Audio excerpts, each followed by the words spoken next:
आप देख रहे हैं पॉलिटिक्स का नारद मुनि।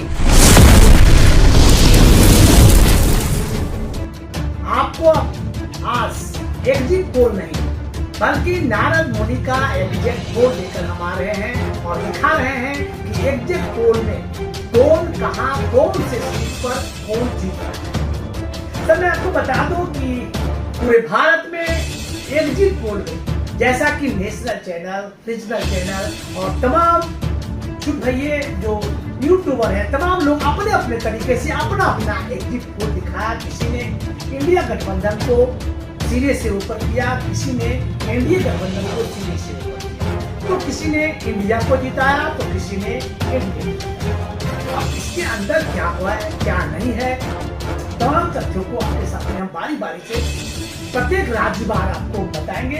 अब आपको बताना है कि इंडिया का जो एग्जिट पोल है एनडीए और इंडिया के बीच किसकी स्थिति ज्यादा मजबूत है, कौन कहां आगे है, इस पर हम आपको बारी बारी से रुकेंगे। सबसे पहले हम आपको ले चलेंगे दिल्ली लोकसभा सीट जो भारत की राजधानी है और वहां टोटल 60 सीट है और 7 सीट में पिछले बार बीजेपी जीत हासिल किया था।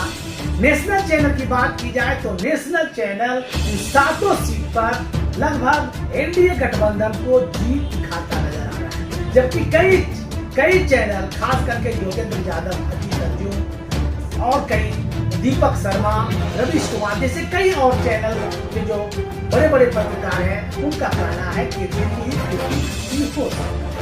इस संदर्भ में आपका कहना है? नहीं ये जो एग्जिट पोल दिखा रहे हैं लोग, ये हकीकत में ऐसा नहीं। देखिए जो केजरीवाल और कांग्रेस के बीच जो समझौता हुआ और जो डायरेक्ट 4 सीट आ गई है, वो 4 सीट कांग्रेस का या 3 सीट जो भी है, जो जीत के लिए डायरेक्ट बीजेपी के साथ फाइटिंग हो रही है। वो फाइटिंग में हमेशा आप देखिएगा पिछली बार में जितना भी अगर जहाँ पर कांग्रेस वर्सेज बीजेपी है और 90% बीजेपी को। रही बात अनुभव की, दोनों बहुत अच्छे कद्दावर नेता हैं, लेकिन मनोज तिवारी ग्राउंड रूट पे काम किए हुए हैं और वहाँ तक बीजेपी का अध्यक्ष रहे हैं और दो टर्म वहाँ पर जीत भी हासिल की। सर मैं आपको रोकना चाहूंगा। दिल्ली की बात की जाए तो दिल्ली में पूर्वांचल के लोगों ने इस बार मनोज तिवारी को सीने से बाहर कर दिया है, जबकि दोनों ही बिहार के नेता हैं। मनोज तिवारी गायक, कलाकार, अभिनेता है, जबकि कन्हैया कुमार बिहार की माटी से पूर्वांचल के तमाम लोगों को मन मोहने में कामयाब रहे, जैसा कि कई नेशनल चैनल और कई लोगों ने बताया है। इस संदर्भ में आपका क्या कहना है? उनका कहना है कि कन्हैया जीत रहा है। नहीं, ये कन्हैया की जो बात करते हैं तो कन्हैया की अगर पॉपुलरिटी रहती बिहार में, क्योंकि सबसे पहला तो उनका बेस बिहार था और जीत कराए थे यहाँ पर। जब ये जब फाइटिंग हुई बिहार में, वहाँ पर वो जीत का चेहरा नहीं मिला, तो वो एक तरह से उनको पैराशूट की तरह से वहाँ पे मनोज तिवारी के सामने खड़ा किए। तो मनोज तिवारी की जो पकड़ है, जो राष्ट्रीय जो बीजेपी की जो पकड़ है वहाँ पे, वो उसके सामने ये कन्हैया कुमार जीतेंगे नहीं।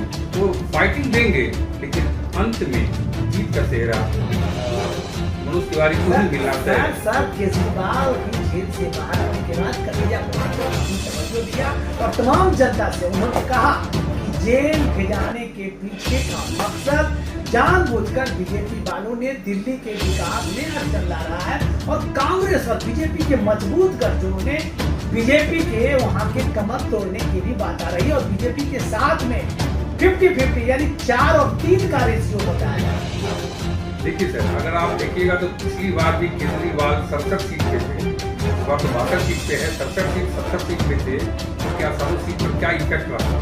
तो जब नेशनल की बात होती है, एमपी इलेक्शन की बात होती है, तो हर राज्य के जो लोग हैं सिर्फ सेंट्रल में देखते कि हमारा सेंट्रल में मजबूत कौन पार्टी है सामने, इसकी बात करेंगे। केजरीवाल की बात जब स्टेट इलेक्शन होगा तब सुनेंगे और उस वक्त में अगर कन्हैया लाल अगर स्टेट इलेक्शन में अगर खड़ा होंगे तो कन्हैया भी जीत सकते हैं। लेकिन अभी सेंट्रल की बात हो रही है, सिर्फ मोदी की बात हो रही है, तो मोदी वहाँ पे मैजिक ही काम करेगा। तो दिल्ली में 7 सीट पर मोदी मैजिक की बात हमारे एडिटर इन चीफ कर रहे हैं। अब आपको ले चलते हैं पंजाब के 13 सीट पर। पंजाब में 13 सीट में 8 सीट कांग्रेस को और अन्य को 5 सीट मिलता दिख रहा है, जबकि बीजेपी वहां शून्य पर है। अकाली दल शिरोमणि भी 1 सीट पर लड़ा, लेकिन वो भी 0 पर नजर आ रहे हैं। इस पर क्या नहीं है, वहाँ पे भी रिजल्ट आप देखिए, मैं बीजेपी की बात नहीं कर रहा हूँ, मैं जो इन लोग की स्ट्रेटजी है, एनडीए अलायंस वहाँ अच्छा परफॉर्मेंस करेगी, अच्छा रिजल्ट देगी।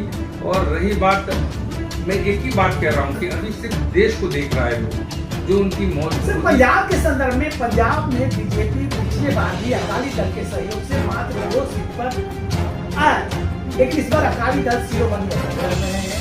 आप और कांग्रेस लड़ रहा है। इन 13 सीट में 8 सीट स्पष्ट तौर पर आप और कांग्रेस गठबंधन मजबूती के साथ जीतते दिख रहे हैं, जबकि अन्य पर 5 सीट जो क्षेत्रीय दल है, जो निर्दलीय टाइप के हैं, वो 5 सीट अन्य पर जीत रहे हैं। और बीजेपी गठबंधन, बीजेपी जो पहले चुनाव लड़ रहे हैं, तो उस पर बिल्कुल 0 पर आउट है।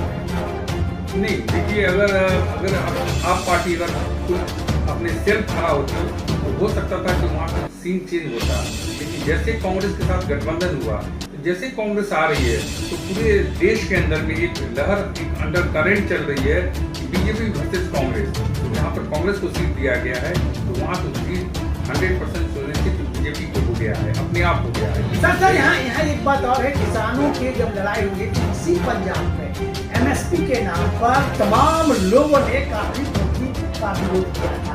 विरोधी नहीं किया, कई किसानों की जान भी चली गई थी, और इसी मुद्दों को लेकर यहाँ बीजेपी का सुखड़ा साफ होता दिख रहा है। अब आपको हम ले चलेंगे हरियाणा सीट। हरियाणा में कुल 10 सीट है, यहाँ भी बीजेपी को केवल 2 सीट मिलता दिख रहा है, और 6 सीट पर कांग्रेस नजर आ रहे हैं, और आपको 2 सीट पर अन्य को बढ़त मिल रहा है। नहीं देखिए, बात को बीजेपी पहले से देख रही थी इसको, और इसको पैचअप करने के लिए बीजेपी ने अपनी स्ट्रेटजी बना रखी थी। बहुत सारे एमएसपी के जो मुद्दे थे उसको वो किया गया, फिर सम्मान निधि योजना चालू की है कांग्रेस किसानों के लिए, तो किसान बहुत सारे सेंट्रल स्कीम, बहुत सारे किसानों के हित में उसके फर्टिलाइजर को प्रोवाइड करना, ये सारे मुद्दे वहाँ पर काम किए, बहुत ओवरकम करेगा जीत का और हार का। तो हरियाणा में 10 सीट में कितना अंक बीजेपी को देते हैं, कितना कांग्रेस को देते हैं? देखिए 70% तो जीत का सेहरा बीजेपी को मिल जाएगा, जबकि कई नेशनल चैनल, रीजनल चैनल और तमाम यूट्यूबरों ने 10 में 2 सीट बीजेपी को दिया है, 6 सीट कांग्रेस को दिया है, 2 सीट आप ये रिवर्स हो जाएगी। जो कांग्रेस की जो बात कर रहे हैं वो रिवर्स हो जाएगी, ये रिवर्स हो जाएगी। तो ये सारे जो अभी एग्जैक्ट पोल जो हो रहे हैं, वो जो एग्जिट पोल जो दिख रहा है, वो कहीं ना कहीं दूसरे ढंग से चल रहा है देश के अंदर में है। तो कहीं ना कहीं चेंज निकल सकता है, या ईवीएम में चेंज हो सकता है। हाँ, ईवीएम नहीं, जो उनकी स्ट्रेटजी है, ग्राउंड पे बहुत काम किया गया है, काम कर रहे हैं, वो तो जान रहे हैं ये प्रॉब्लम्स हैं, उसको कैसे ओवरकम करना है, उनकी ताकत जोड़ किए हैं। और पूरे आप देखे होंगे आज 150 कम से कम रैली किए हैं, प्रधानमंत्री खुद किए हैं, एक एक जगह पर घूमे हैं और एक एक चीज को जाने हैं, समझे, वहाँ लोग साथ इंटरेक्ट किए हैं, इसलिए इसका असर तो। सर आपको हम ले चलेंगे झारखंड।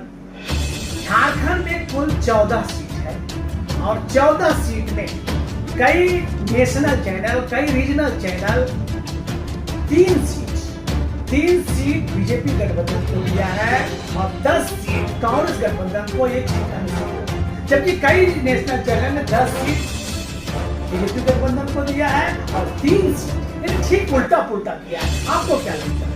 नहीं, ये बात सर फिर मैं कह रहा हूँ, पिछली बार देखिएगा जो 2019 का जो प्रदर्शन था, उसमें 12 सीट बीजेपी को थी, 1 सीट कांग्रेस को और 1 सीट अन्य को था।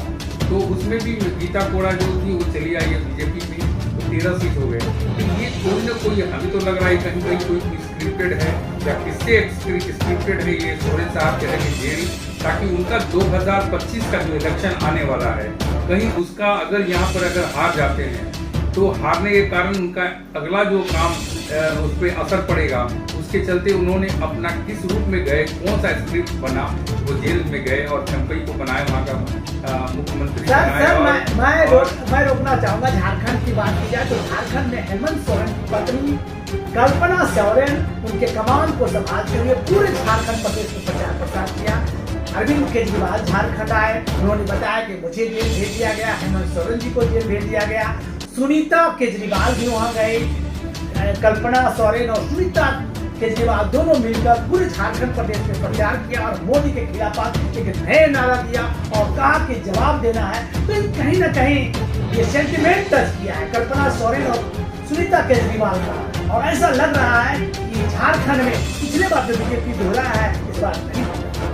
देखिए ये केजरीवाल को जानो, आखिर जेल जो गए दोनों गए, तो अगर केजरीवाल जेल गए तो भ्रष्टाचार में गए, तो बीजेपी का तो सबसे पहला मुद्दा उनको है कि हम भ्रष्टाचार के विरोध में हैं।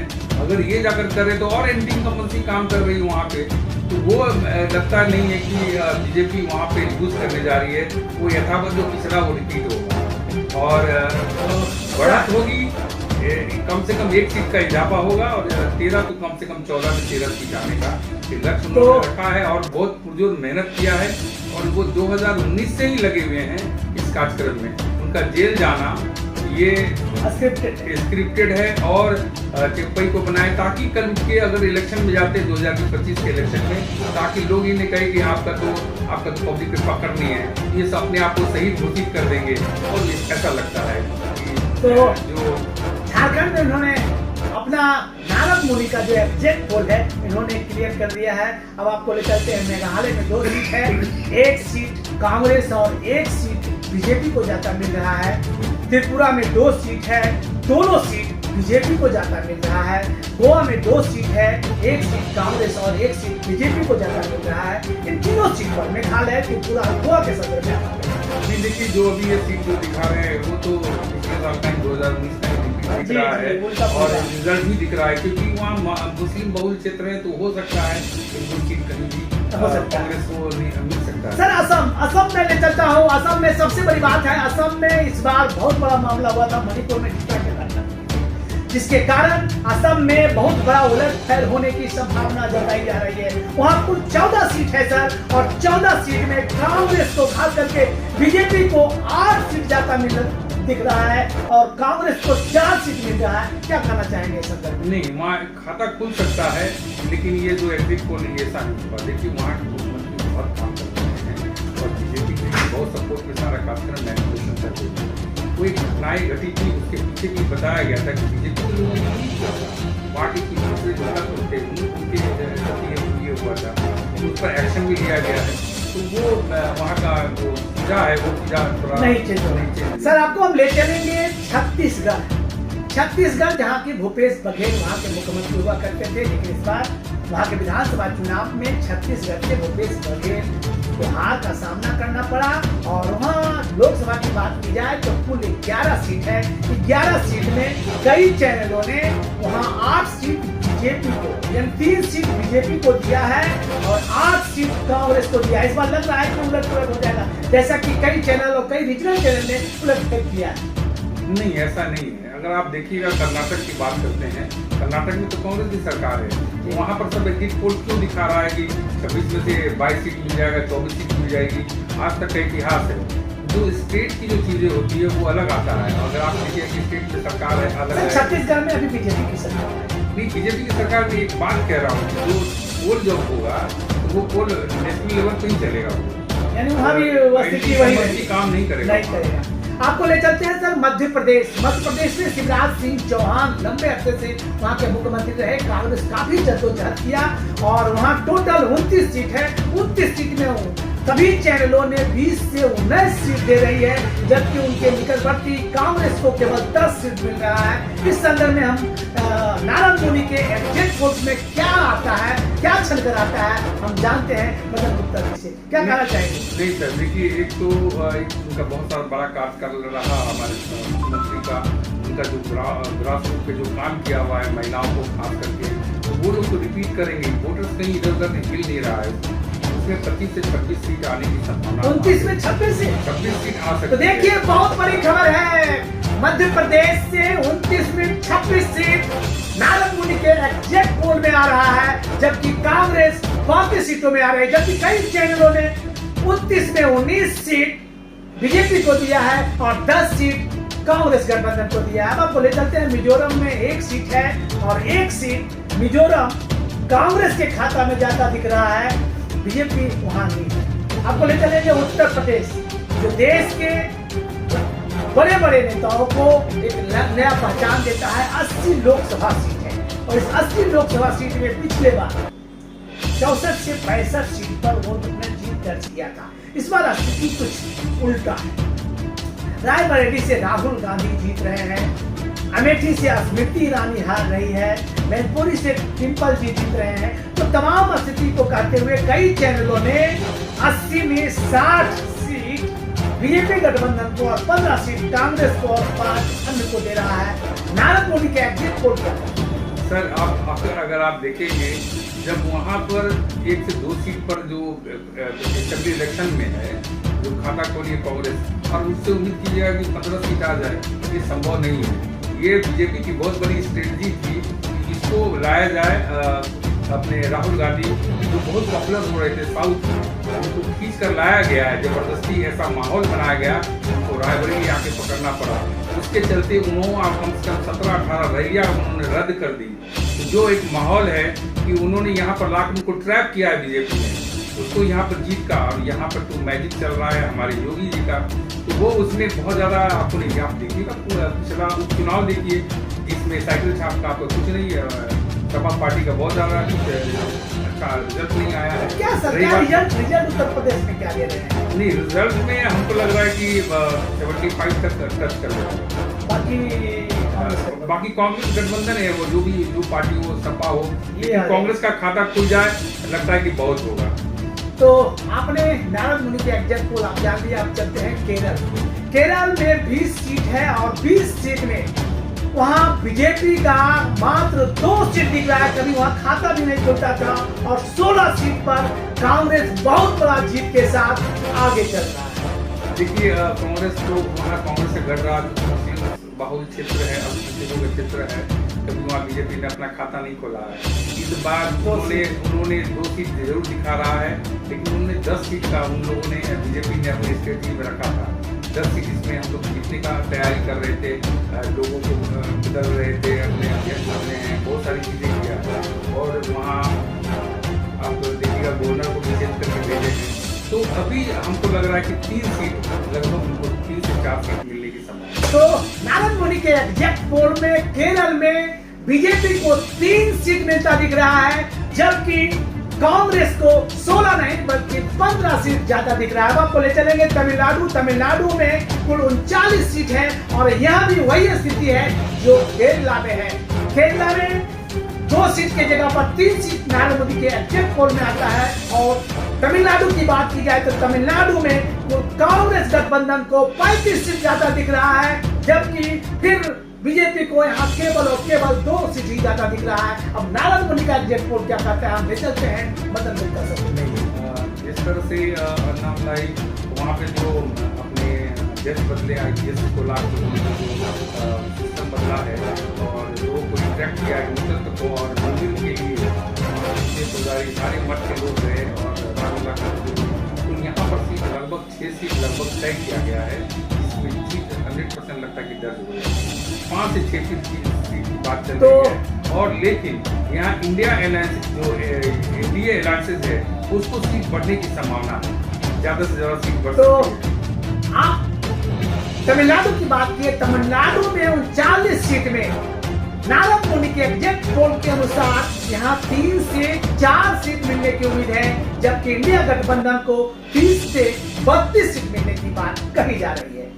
अब आपको चलते हैं ओडिशा में नवीन पटनायक के सुपुत्र बीजू पटनायक के सुपुत्र नवीन पटनायक वहां है, और यहाँ टोटल 21 सीट है। 21 सीट में बीजेपी को 7 सीट दिखाया गया है, कई चैनलों ने 7 सीट दिखाया है, और कांग्रेस गठबंधन को 3 सीट दिखा रहे हैं, जबकि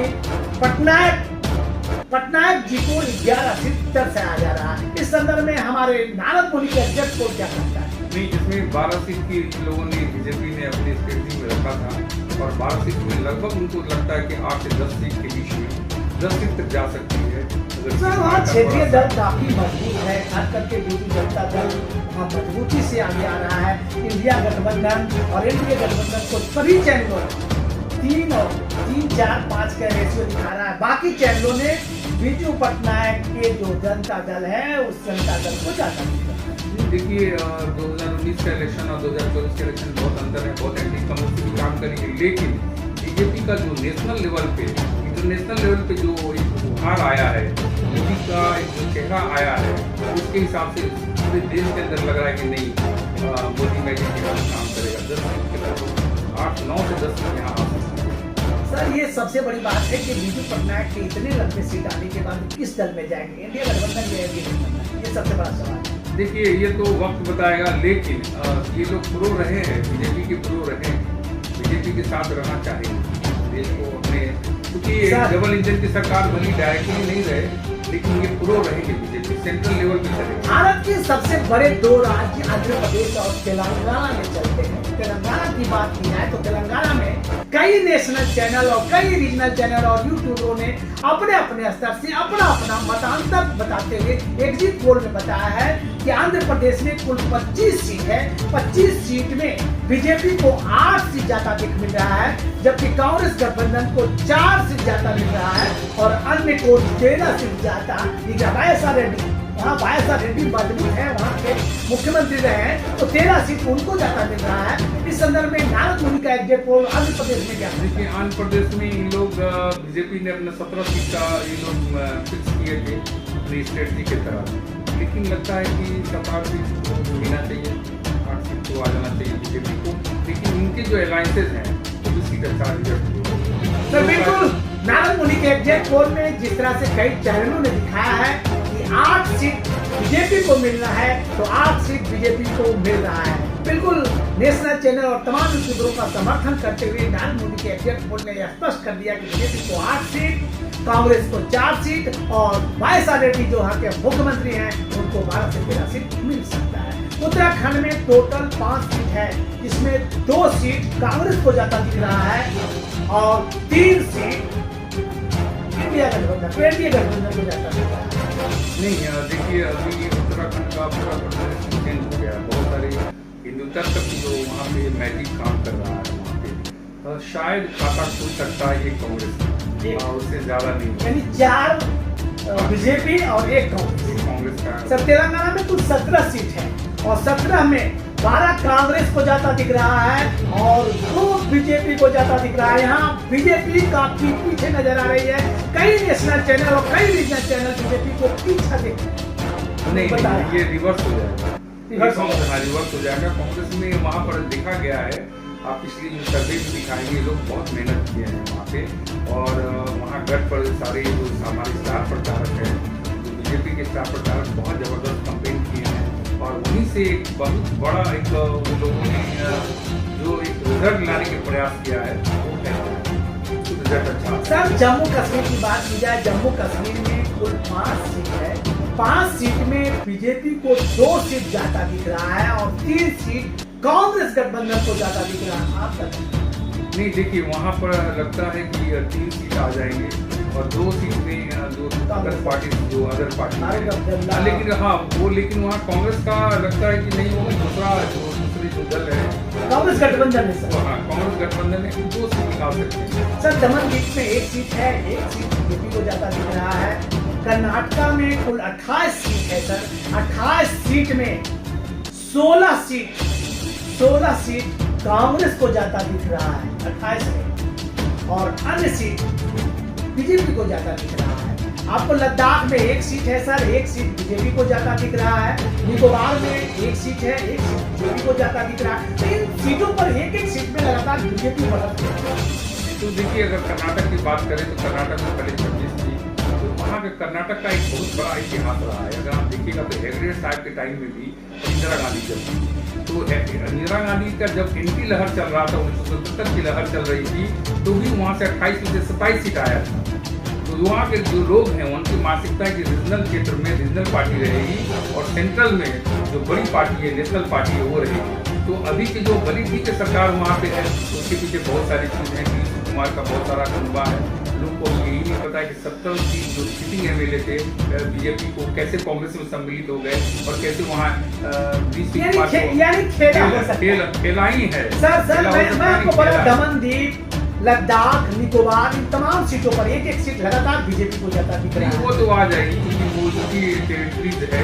अरुणाचल प्रदेश में 2 सीट है सर, 2 सीट में 1 सीट कांग्रेस और 1 सीट भाजपा को जाता दिख रहा हो सकता है है। वहीं वहाँ पे- नागालैंड में 1 सीट है सर, कांग्रेस को जाता दिख रहा है। इन तमाम सीटों में जहाँ 1 सीट है, जहाँ 2 सीट है, उन तमाम सीट पर कहीं कांग्रेस, कहीं बीजेपी अनेक बढ़त दिखाई नहीं देगी। तो वो नॉर्थ ईस्ट की मैटर है, तो नॉर्थ ईस्ट में क्या है कि जो लोग अब सर हम आपको ले चलेंगे बिहार, महाराष्ट्र और पश्चिमी बंगाल। सबसे पहले मैं आपको ले चलता हूँ बिहार। बिहार के 40 सीट पर कई गठबंधन, बिहार के 40 सीट पर खास करके कई एग्जिट पोल 30, 29, 32 बीजेपी को जाता दिख रहा है, जबकि कई एग्जिट पोल कांग्रेस को 22, बीजेपी को 17 और निर्दलीय को 1 जाता दिख रहा है। निर्दलीय में एक पप्पू यादव जो अस्पत पूर्णिया से दिख रहे हैं और बिहार के 22 सीटों पर महागठबंधन के उम्मीदवार को जीतता दिखाई दे रहा है। आपका क्या कहना है? नहीं, देखिए इसमें बिहार में कोई उलटफेर नहीं हो जा रही है। जहाँ उलटफेर की संभावनाएं थी वहाँ पर बिहार के मुजफ्फरपुर में उन्होंने कैंडिडेट को चेंज कर दिया। तो जो अभी दिख रहा है लोगों को कि वैसी कमती, लेकिन सर मैं आपको बिहार के संदर्भ में बताना देना चाहेंगे। सबसे पहले आपको हम ले चलेंगे आरा लोकसभा सीट में आर के सिंह अपने निकटतम प्रतिद्वंदी सुदामा प्रसाद से हार रहे हैं। वहाँ एंटी इनकम्बेंसी है, वैश्य समुदाय के लोगों ने सुदामा प्रसाद को वोट दिया है और आरा में राजपूत समुदाय के लोगों ने भी वो काराकाट का जो बदला जो होता है, बीजेपी के जो कुशवाहा संपर्क के लोगों ने भी सुदामा प्रसाद को वोट दे दिया है, इसलिए आरा सीट वहां से लूज हो सकता है। दूसरा सर काराकाट में उपेंद्र कुशवाहा लूज हो सकते हैं, जहाँ पे हम बोल देते हैं उसके बाद बताइएगा। काराकाट लूज हो सकता है सर। जहानाबाद में सुरेंद्र यादव जीत सकते हैं, नवादा से श्रवण कुशवाहा जीत सकते हैं, जम्मू से अर्चना रविदास जीत सकती हैं, मुंगेर से कुमारी अनीता जीत सकती हैं, आपको सर खगड़िया से राजेश संजय कुशवाहा जीत सकते हैं, आपको सर पाटलिपुत्रा से डॉक्टर मीसा भारती जीत सकती है। इसी तरह से आपको सर क्या बोलते हैं कि पश्चिमी चंपारण से संजय जायसवाल जीत रहे हैं, आपको मोतिहारी से सर राधा मोहन सिंह हार रहे हैं, जैसा कि कई चैनलों ने स्पष्ट तौर पर इसे दिखा रही है। इस संदर्भ में आपका क्या कहना है? खास करके बिहार के भी कई रीजनल चैनल हैं, कई यूट्यूबर हैं, कई डिजिटल मीडिया प्लेटफॉर्म हैं, लगातार स्पष्ट तौर पर बता रहे हैं कि बिहार में मोदी का मैजिक नहीं चला। बिहार में महंगाई, बेरोजगारी, कमाई, लिखाई और नौकरी कमाई। नहीं सर, पहले तो बता दें कि महंगाई का यहाँ पे बहुत ज़्यादा नहीं, बिहार के अंदर एक जातीय समीकरण के नाम से जाना जाता है। लालू प्रसाद के समय से देखते जाइएगा तो जो अपने वैश्य समाज का जो शहरी क्षेत्र है, मेनली जो शहरी क्षेत्र में जो बीजेपी का सीट है वो लूज नहीं करने जा रही है। सर मैं आपको बता दूं शिवहर में वैश्य समुदाय के ऋतु जायसवाल को टिकट मिला है। वहाँ एनपीआर के मीना देवी चुनाव लड़ रही हैं और शिवहर में भारी बहुमत से ऋतु जायसवाल जीत रही है। सीतामढ़ी की बात की जाए, सीतामढ़ी में सुनील कुमार पिंटू वहाँ सांसद हुआ करते थे बीजेपी से, जेडीयू से भी दूसरी दफा सांसद बने। वहाँ सुनील कुमार पिंटू को न बीजेपी टिकट दिया न जेडीयू टिकट दिया, वहाँ दिवेश चंद्र ठाकुर को टिकट दिया, उसका भी एंटी इनकम्बेंसी सीतामढ़ी सीट भी लूज हो सकता है, शिवहर लूज हो सकता है। उसके बाद सर हम चल जाएंगे वैशाली में मुन्ना शुक्ला भी चुनाव जीत सकते हैं। तो बहुत बड़ा लंबा फहरिस्त है कि महागठबंधन का सीट काफी बढ़त है बिहार में और एनडीए गठबंधन अपने कुछ कारणों से काफी पीछे चल रहा है। नहीं देखिए, जहाँ तक हमें लगता है कि 17 सीट जो भी बीजेपी का है उसमें लगभग 16 का तो लगभग हम लोग के पास जो रिपोर्ट्स हैं, लोग बहुत सोचते हैं, लेकिन जब वोटिंग का टाइम आता है तो उसको देखते हैं कि सामने में बहुत वैक्यूम है। तो कौन सा है सामने में, विपक्ष में कौन सा है? तेजस्वी बनेंगे, तेजस्वी के राजद जाएगा या कांग्रेस जाएगा? सर मैं आपको बता दूं बिहार में नेशनल मुद्दा हावी नहीं रहा। बिहार में क्षेत्रीय मुद्दा को काफी प्रमुखता से, जिस तरह से तेजस्वी ने 251 सभाएं करके बिहार के तमाम जनमानस को झकझोर दिया और झकझोरने के बाद विवश कर दिया। यहाँ केंद्रीय मुद्दा जो भी चाहे रामलला की मुद्दा हो या धारा 370 का मुद्दा हो, तमाम मुद्दे धराशायी हो गए। महंगाई और कुल स्थिति यह है कि महागठबंधन यहाँ कुल मिलाकर अगर नारद मुनि के एग्जिट पोल की बात की जाए तो बिहार में एनडीए और इंडिया 50-50 के रेशियो में ग्रस्त। अब आपको ले चलेंगे सर पश्चिम बंगाल में कुल 42 सीट है और 42 सीट में कांग्रेस को मात्र 2 सीट ज्यादा दिख रहा है और बीजेपी गठबंधन को 10 सीट और अन्य टीएमसी जिसको तृणमूल कांग्रेस पार्टी कहते हैं ममता बनर्जी के पार्टी को 30 सीट ज्यादा दिख रहा है। आपका नारद मुनि का एग्जिट पोल क्या है? देखिए, पहले तो अधीर रंजन चौधरी और एक दो पार्टी जो वर्षों से अपने काम करते आए हैं तो क्षेत्र में बहुत काम किया है, वो अध्यक्ष किए हैं बीजेपी कांग्रेस के, वो 2 सीट आ रही है तो वो लगता है कि वो रहेगा। रही बात जो इनका पिछली बार का जो जीत था वो 18 सीट जीत कर आई, इस बार टीएमसी आगे नहीं दिखेगा। कुछ डेमोग्राफी ऐसा चेंज किया गया है जो भारत में जो डेमोग्राफी हुआ इससे पॉपुलेशन को उसको बैलेंस करने में जो एक खाका बना है वो खाका बता रहा है कि टारगेट इन लोगों ने 7 सीट बढ़ा कर दिया था। यानी बीजेपी ने अपनी जो स्ट्रेटजी बनाई थी मंगल पांडे साहब को भेजा गया था कि 25 सीट को कम से कम इस बार सर बंगाल की बात की जाए तो बंगाल में शत्रुघ्न सिन्हा को आसनसोल से टिकट दिया, वहां से बीजेपी ने पवन सिंह को जो काराकाट से चुनाव कर रहे हैं निर्दलीय प्रत्याशी के तौर पर वहां से टिकट दिया था, लेकिन पवन सिंह ने साफ साफ मना कर दिया कि शत्रुघ्न सिन्हा कद्दावर अभिनेता रहे हैं, राजनेता रहे हैं, उनके खिलाफ मैं चुनाव नहीं लड़ सकता। और इसी मुद्दे को लेकर टीएमसी के तमाम बीजेपी में उनका मनोबल डाउन हो गया, यहाँ बीजेपी पार नहीं करेंगे और इसी मुद्दे के साथ वहाँ अहलुवालिया को टिकट दिया। अहलुवालिया वहाँ सिक्योर नहीं हो पाए और आसनसोल से शत्रुघ्न सिन्हा भारी मतों से फिर से जीत रहे हैं। वहीं टीएमसी कुल 30 सीटों पर बढ़त बनाए हुए हैं और 2 सीट पर कांग्रेस और 10 सीट पर बीजेपी अपना बढ़त बनाए हुए, जैसा कि कई चैनलों ने दिखाया, जबकि कई चैनल ने 18 से 19 आपने बताया कि 18 तो पिछले वाला 18 और 25 का टारगेट।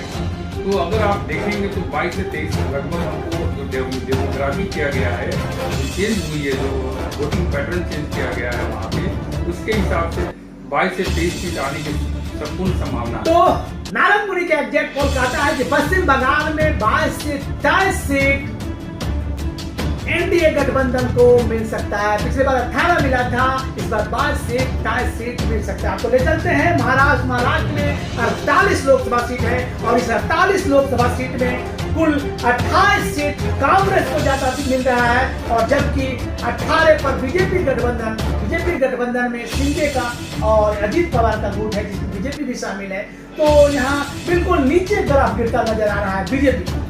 नहीं, ये कहना गलत होगा क्योंकि अभी भी हमारे जो डिप्टी सीएम हैं फडणवीस हैं तो वो लोग काम कर रहे हैं और पहले से ही अगर देखिएगा तो सेंट्रल लीडरशिप महाराष्ट्र को चुनाव करती नितिन गडकरी जी है, हमारे आर्थिक का सारा सिस्टम पे है, तो वो वहाँ पर जो बहुत बदलाव सा नहीं आएगा।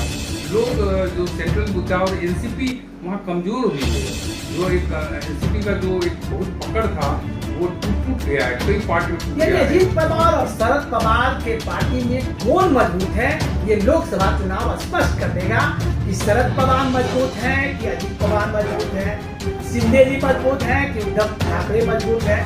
दोनों में काफी तथ्यात्मक लड़ाई के बीच में खबर में बीजेपी यहाँ फंस गई है और महाराष्ट्र में कांग्रेस गठबंधन आगे रहेगी। नारद मुनि के एग्जिट पोल ये कहता है। अब आपको ले चलते हैं राजस्थान में कुल 25 सीट है, 25 सीट में कांग्रेस को 10 सीट ज्यादा मिल रहा है और 15 सीट बीजेपी गठबंधन को ज्यादा मिल रहा है, जबकि कई चैनलों ने 20 सीट एनडीए गठबंधन को और 5 सीट पर कांग्रेस गठबंधन को ज्यादा मिल रहा है। आपका क्या कहना है? नहीं, ये देखिए पिछली बार का देखिएगा तो स्विच कर गया था वहाँ पे, इस बार भी बहुत बड़ा मैजिक काम करेगा। इस बार नया जो लोग जोश बहुत है, हमारे कार्यकर्ता जो बीजेपी के जो कार्यकर्ता है उसमें बहुत जोश है कि नया सीएम आए हैं तो नई चीजें आई है, लोग की उम्मीदें हैं, तो वो जो अनुभव जो एक आया है पिछला अनुभव है वो काम करेगा। 25 में कितना सीट मिलने का उम्मीद है? वो लगभग आ जाएगा 25 में 25 आ जाएगा। नारद मुनि का एग्जिट पोल कहता है कि राजस्थान में कांग्रेस का सुपड़ा साफ होने वाला है। अब आपको ले चलते हैं हिमाचल प्रदेश में कुल 4 सीट है, 4 सीट में 2 सीट कांग्रेस और 2 सीट बीजेपी गठबंधन को जाता मिल रहा है। जबकि कंगना रनावत वहां से उम्मीदवार बनाए गए हैं, जिसमें कंगना रनावत के भी हार की चर्चा कई चैनलों ने किया है। नारद मुनि का ये पोल क्या कहता है, ले चलते हैं मदन गुप्ता जी के पास। नहीं, 4 सीट में 3 सीट तो विनिंग है। उन लोगों का पासवान भी उन लोगों ने 1 से 1.5 लाख का बढ़ा दिया है। मोदी जी बहुत मेहनत की है वहाँ पे, और जो शीर्ष नेतृत्व जो है वो बहुत अच्छे ढंग से काम किया है। 1 सीट का कुछ जो उधर लगता है, लेकिन 30 सीट पर कोई इश्यूज नहीं है। तो आप सुन रहे थे नारद मुनि का एग्जिट पोल नहीं बल्कि एग्जैक्ट पोल, और नारद मुनि के एग्जैक्ट पोल में हिमाचल प्रदेश में 4 सीट में 3 सीट एनडीए गठबंधन को ज्यादा मिल रहा है, जबकि 1 सीट पर कांग्रेस गठबंधन को ज्यादा मिल रहा है। अब आपको कंक्लूजन में बता दूं कि पूरे लोकसभा सीट में एग्जिट पोल के वरिष्ठ पर हम लोगों ने एग्जैक्ट पोल को एक खुलासा किया है, और एग्जैक्ट पोल ये बताता है इस बार लोकसभा सीट खास करके 543 लोकसभा सीट में मोदी का मैजिक चलेगा या नहीं चलेगा, हम सुनते हैं मदन गुप्ता जी। देखिए, अगर बहुत कैलकुलेशन करेंगे तो उनका परसेप्शन है हमारे बीजेपी का, वो हम लोग को लगता है कि 380 से 415 के बीच 380 से 415 लगभग आएंगे। और पूरी जो स्टेट है और इंडिया है, और उनके ग्रुप में लगता है कि 145-47 के बीच। तो नारद मुनि के एग्जैक्ट पोल के अनुसार एनडीए गठबंधन सरकार बनाता दिख रहा है, जबकि इंडिया गठबंधन अपने सरकार बनाने से कई अंकों से पीछे नजर आ रहा है। अब देखना यह है कि 4 जून को होने वाला मतगणना के बाद रिजल्ट कहां आती है। देखते हैं कि ऊंट किस तरफ बैठता है। नमस्कार। भारत से जुड़ी हर खबरों को देखने के लिए ऑन न्यूज भारत के पेज को करें like, share and subscribe. onNewsBharat.com